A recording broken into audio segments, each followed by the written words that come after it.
everyone, and welcome to Generation the Podcast, the audio companion to the HBO Max original series, Generation. I'm Whembley Sewell, editor-in-chief of Them. And I am Gigi Goode, a drag queen who almost won $100,000 one time on television. Today, we are talking to Max Saltarelli, who we'll get to the backstory between how I know Max, and he writes for the series. And we're also going to be talking with Haley Sanchez, who stars as Greta, who has become easily one of my top favorite characters in this show. Plus, of course, we're talking to Zelda Barnes, creator of Generation, as usual. Hi. Hey, Diva. Before we get into all this discussion, let's talk about episode 6. This episode takes us on the field trip that the GSA has been building up.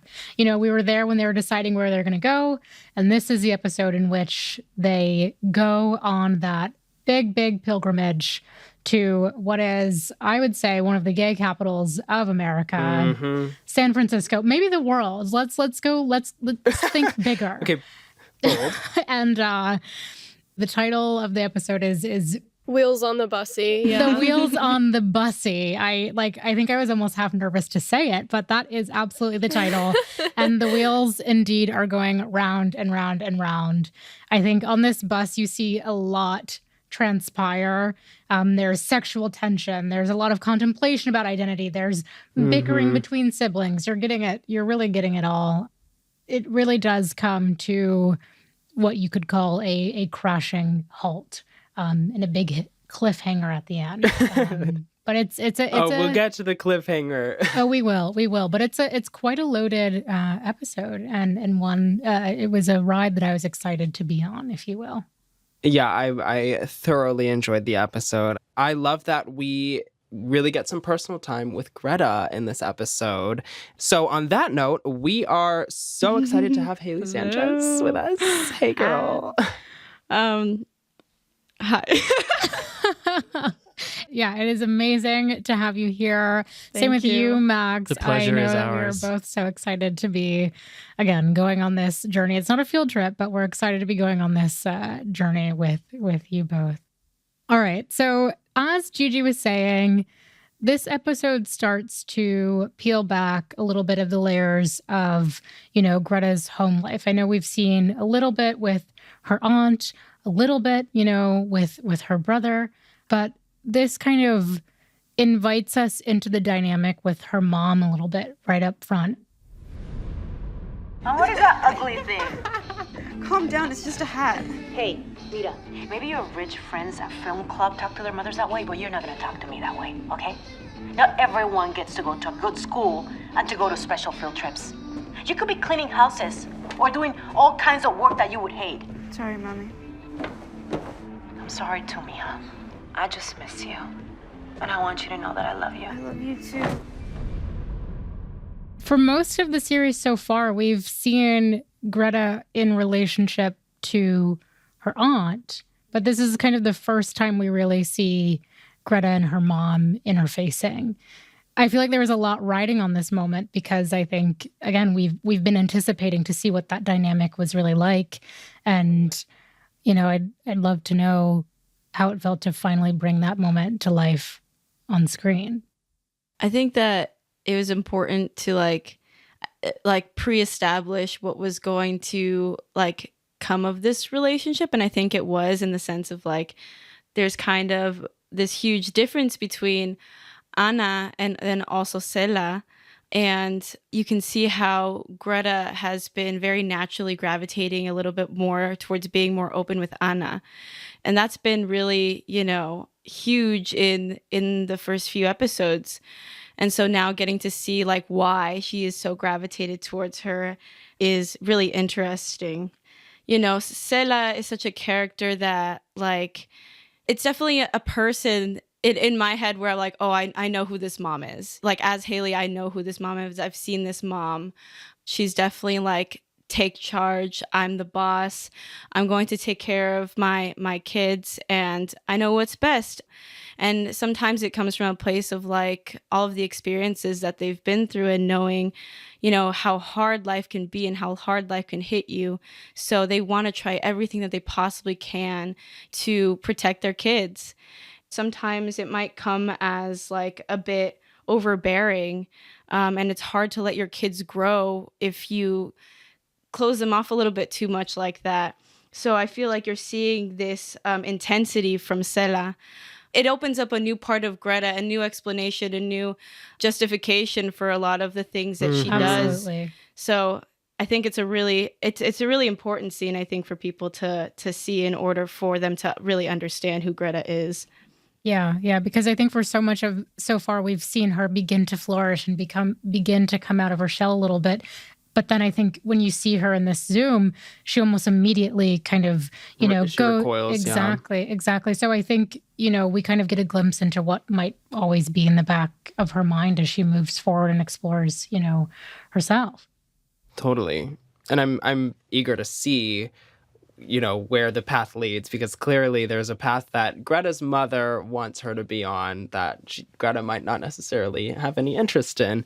But Haley, tell us about reading for this character just in general. So when you found out about auditioning and you read this character, what specifically drew you to her? Or did they find you? How did it happen? How did this whole process work? I mean, in addition to like me getting the audition out, I actually auditioned for something else and then got brought back for this thing via Carmen Cuba, who's amazing. Oh. And so when I first read the sides, I was just kind of like, wow, this character feels so authentic, like I know who this person is, like a lot of the characters on the show, but specifically, Greta's character, I feel like, is, even if you haven't been in Greta's shoes, you know what Greta feels.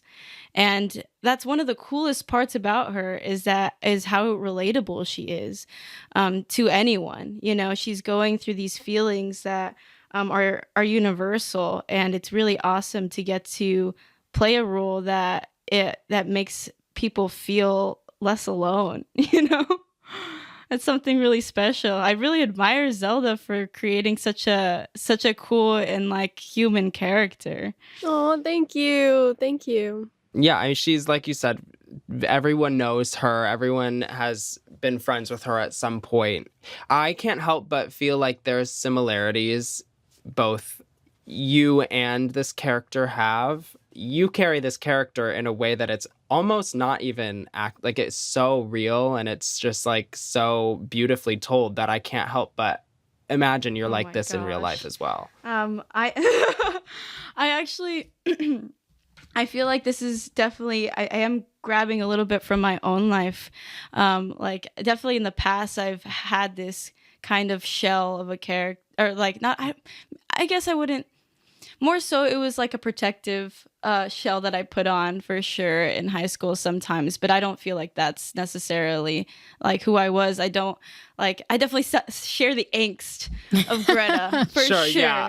That angst is 100% there, Also, I am grabbing this from just people I know, like this is a person that they feel real, because I'm just like, oh, I know this. I know who I can take from, and it's not just one person. It's like it's such a specific person, but they're there and they exist and they're in our lives.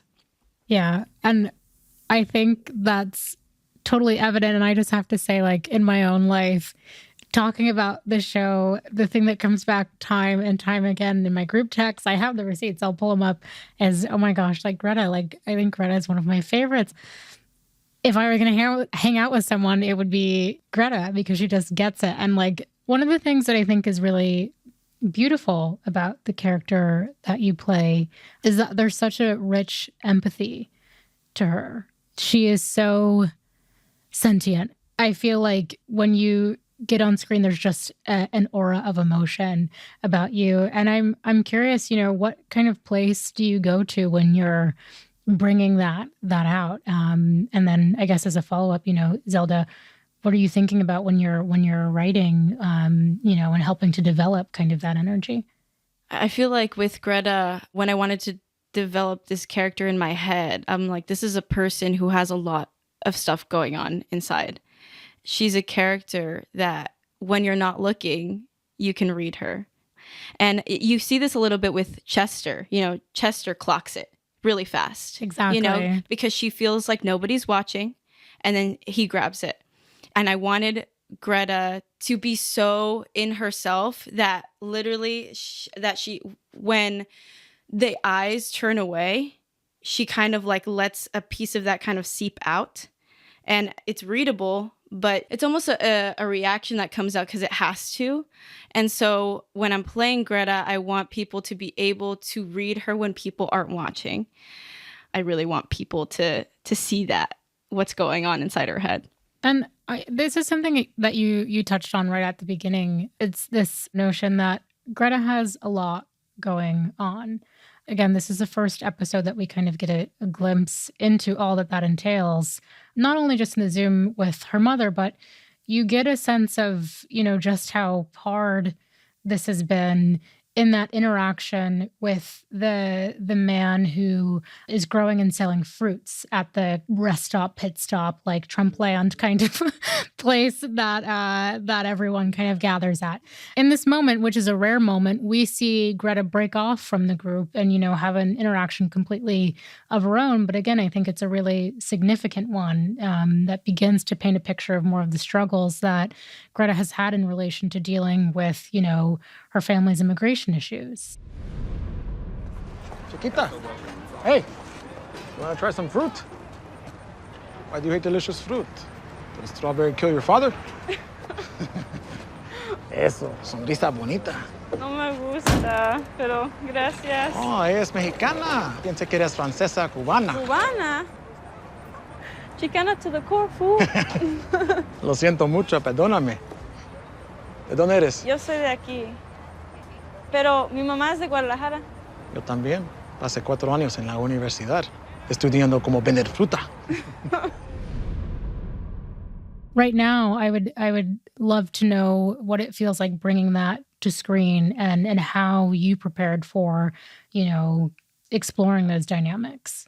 Oh my gosh, when I first read this scene, I was like, this happens to me all of the time. Literally, when you meet somebody that's from Mexico, the first thing that they ask you is, where are you from?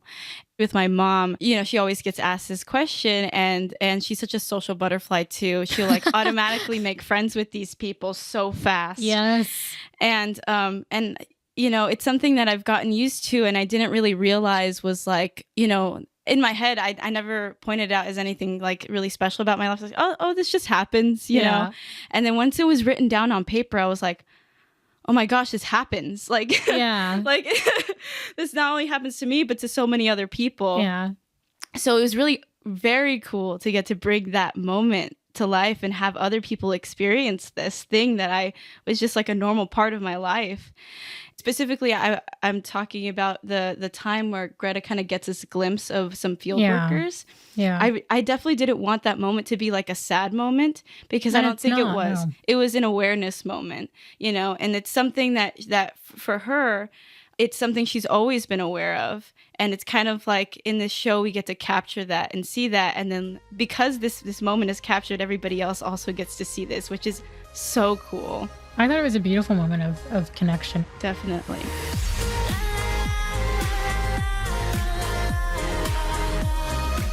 We're talking about episode 6 of the HBO Max series Generation, and we are going to get into a lot more after a quick break.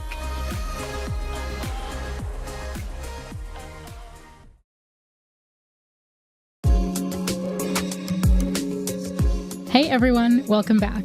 We're talking to Generation creator Zelda Barnes, series writer Max Saltarelli, and Haley Sanchez, who stars as Greta.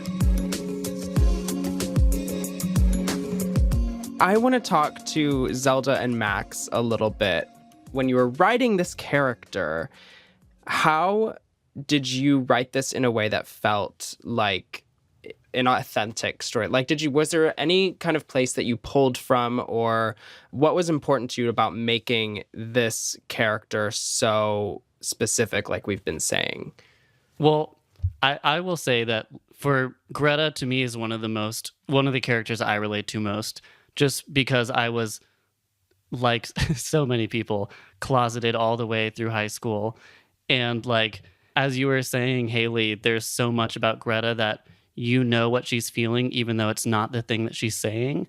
And when you're that age and you're closeted, there's this feeling of like, does everybody know what I'm thinking? Does everyone know what's on my mind?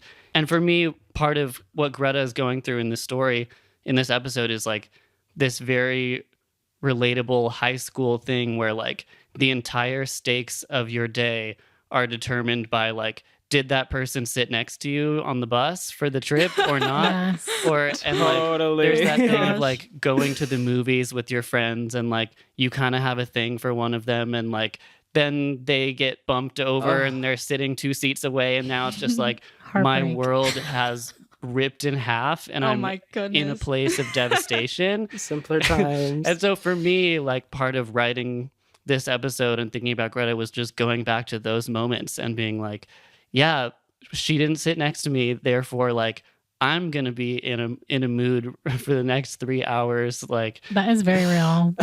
Yeah, it's been so much fun to write just for a character who is so like timid in some ways, but also wants to be brave so that she can connect with this girl. And I also think that Greta is that person in high school who like, if you could only look into the future, like you would know that you were the coolest person and everyone else would know it too. But right now you're like still so shy and like you haven't fully had that experience yet that is gonna let you blossom. And like, so I think there's this element of Riley and also Chester where Greta hangs out with them and it's sort of like, I'm hanging with the cool kids and like, if only they knew, like that's really Greta. Well, I think Riley sees that, you know, even from when she's beginning to run over and she snaps that photo. I think that was Riley's moment of like being like, wow, this girl is so cool. But I have to talk about it because what you were saying, Max, like the dynamics on buses and like stuff like where you're sharing AirPods or you're maybe not. I guess it was headphones for me, dating myself. But I don't know if this makes me sound like I'm 10 years old, but the handhold on the bus was like an earth-shattering moment for me. I was just I am with you. Grinning ear to ear, and it was just holding hands. And there was something so special about it because everyone else's relationships on the show to me seem like they kind of go 0 to 100. But with Greta and Riley, it feels like they're really taking their time. And I think that there's just something really beautiful to that slow, gentle growth and evolution. And I want to know what it felt like even just building to that scene from all of you, because again, it was so simple, but it was like earth-shattering for me. My stomach is turning, like flipping. I get butterflies thinking about it. Yeah, there have been so many little moments of building, of Riley kind of noticing Greta in different ways and seeing how cool she is, but how she also kind of tries to hide that in a way. And there's also that moment in 105 when Riley and Chester are talking and Chester says like, oh, I bet she might surprise you about Greta. And Riley kind of like, she doesn't react much to that, but you can tell that that's something she's kind of thinking about. And it is true because I think Greta is a very surprising character in a lot of ways. And I think that all of these little moments are moments where Greta is kind of surprising Riley more and more just through like these little actions and these little moments where she's a lot braver than she seems. The handhold is something that should seem very juvenile, like it shouldn't be that big of a turning point, but no matter who you are, where you're at, or how much experience you've had, you still get giddy at the first handhold. Yeah. So that was Very a really, true. I think, important thing to talk about. So, but that it takes place on the bussy. So let's go board the ahead and bussy. jump into the bussy. Everybody take a seat, dibs on the back. But yes, so tell us about filming on location, because this location was a little bit different. It was moving. Yeah, so all the shots on the bus, this is I still can't comprehend how exactly we pulled this off, but the buses actually were filmed on our lots at our stages. So we parked a bus in the middle of our massive parking lot and then put up green screens in front of like all the windows basically. And we piled our entire cast into this bus on our lot, which was parked the whole time. It was not moving. Then every like 15, 20 minutes, everyone had to exit because of COVID protocol, and like they would like sanitize the bus and then everyone would get back on. So it was definitely a lot to film. It was a lot of work, but yeah, it was really cool to watch that all come together. As far as the ostrich farm and the restaurant that they're at, that was all filmed in this town called Acton in California. It's like a little over an hour north of LA. It's sort of like a little bit deserty, a little chaparral-y, kind of like your stand-in for like Anywheresville, California. There's a scene where okay, just to like side note, kind of like BTS. There's this scene where I'm giving the man water and saying, it's really hot, here's some water. It was not hot. It was really cold. So it was cold. freezing. There was like ice on the ground. And I was like, oh my gosh, it's so hot. I put on like 3 or 4 jackets in between takes. I just thought it was really funny. I wore long underwear that day. Oh my God. Look, Oscars, I don't have the authority to give everyone Oscars, but if I could, you would be getting them from me. So I don't even know if that's relevant. Forget Emmys. We went straight to Oscars. No, we're going straight look, there are no rules, no labels. This is generation. Yes. Anything is on the table. So Yes, ma'am. call somebody. I don't know the rules. But I want to talk more about this because I think one of the hardest things to do, especially when there's a big cast in a confined space, we kind of saw this in the lockdown scene, is to kind of create comedy and bring out, people's personalities again in a kind of confined space. Like, where do you go? How do you build that? Like, what dynamics do we need to like really punch up? And Max, I would love to know how you approached that and what you really wanted to drive home with a cast full of such big personalities. Totally. So yeah, this was one of my favorite things about this episode, was trying to make it funny and engaging while you're just trapped in this space. And it was a struggle at times because you don't want the episode to feel boring, and yet you want to capture the feeling of boringness, because when you are that age, any age, and you're trapped in a car all day long, it's most likely not like the most thrilling experience of your life. And like there are at least long stretches where you're completely bored out of your mind. So we thought about like, what are those games that you play? Like, what are like the never have I ever questions that you would ask your friends? Like one of the ones that one of my like classics in high school that my friends and I would say is like, well, would you rather have sex with your boyfriend in your dad's body or your dad in your boyfriend's body? It's just what. And I think like there's also like adult supervision happening there. And so I think like a lot of the conversations that the kids are having are sort of like testing the boundaries of like what's appropriate to say, and like trying to be quiet, but also like still exploring their sexuality and like trying to like feel like adults. And I hope it was the road trip experience that we've all had before in California. Again, I think I do think that field trips are some of the like your biggest memories. So when you look back on high school. So I think even there's something in the quote unquote mundane that is still just so memorable. Like I had one of my first kisses on a field trip bus. Get so out of here. Good memories. Good memories. On the bus? Oh on the gosh. bus. Not From where to where? Look, it was to go to a science fair. I really should not unpack it here. But, again, good times. I found myself like also jamming out while watching this episode. The music is just so good. And again, there's something about sharing the earbud and zoning out and watching the world go by. But the soundtrack was incredible. And from everyone's perspective, I just want to hear what music stands out to you the most and what the thinking is behind some of the music that brings this all to life.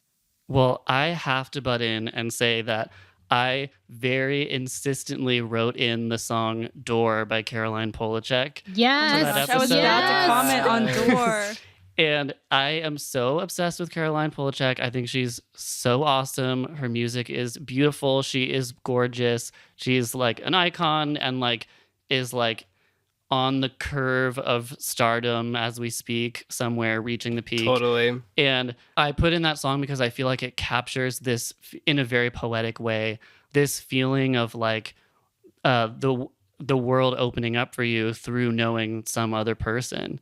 And like, to me, I was like, if I was a teenager right now, of course, the soundtrack, I'm dating myself now. The soundtrack to my angsty bus rides in high school would have been like Death Cab for Cutie and like emo, like indie rock. But if I was a teenager today and I was a little cooler now than I was then, it would be Caroline Polachek and all of this new like indie pop that's coming out. Mm-hmm. And we actually, when we filmed that scene, we listened to that song. Oh Just so my you know. gosh, my heart. I'm too soft for this. I am. And when you're a teenager, and not just when you're a teenager, I can say from experience, like listening to music is like, this is now the movie of my life that I am the star of. And like, even in your angstiest moments, it's like, I've heard Zelda talk about like main character syndrome. And I think like, it's very that. It's like, I am the main character. Like music really takes you there. Yeah. Yeah, absolutely. Truly. It's very empowering. I was just gonna say, am I like alone in thinking everyone feels like the main character of their own No. life? Yes, absolutely. I think it's really interesting. No, I'm like, I think okay. I think everyone. I was saying yes, like agreeing with you. I think everyone definitely does. Oh, yeah. But I mean, it's like what I think is so interesting is that I've seen a lot more people calling each other out for it lately and being like, oh, you're acting like the main character, you're not the main character. But Well, I everyone is, it's like, fuck you. Everyone is the main character of their own life, but also I think it's interesting how my friends and I kind of do this thing where we remind each other that like there are people who just are not thinking about you. And that's kind of an interesting dynamic that I've seen a lot with teenagers recently too, is just like, everyone, like, obviously you are the main character of your own life. You're the only perspective that you get to see. But recently I've seen a lot of teenagers saying things to each other like, you have to remember that, like, there are people out there who just, most people will never think about you. And, like, that's also brutal. okay. Yeah, I don't know. But I think that's interesting. It's like, it's kind of cool be humbling. to It can be remember how... humbling. It's definitely humbling. But it's cool to remember how small we are. Mm-hmm. It's brutal, but it's necessary.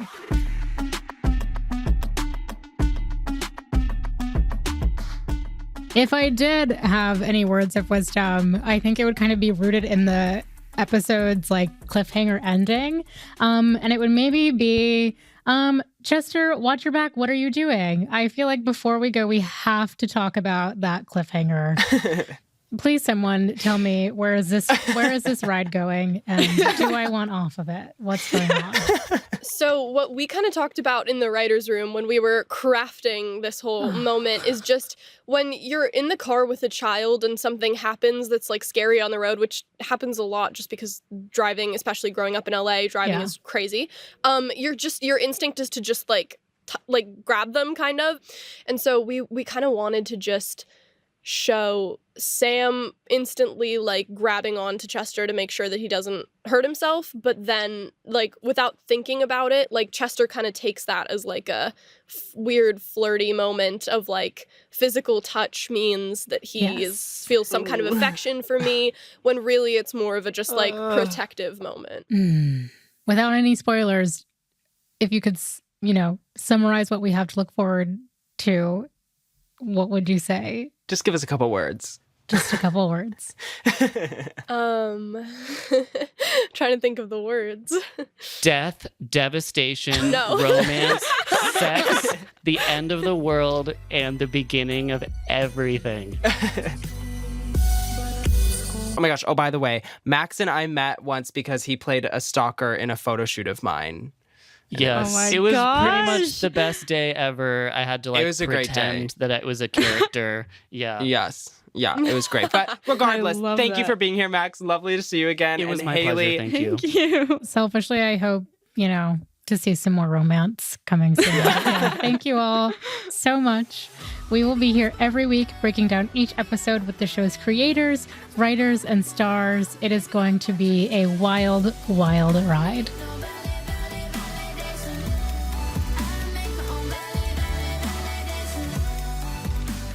Generation the Podcast is a production of HBO Max and iHeartRadio, hosted by us, Gigi Goode and Whembley Sewell. The podcast is produced and written by Phoebe Hunter, written and researched by Sierra Kaiser, and engineered, edited, and mixed by Matt Stillo.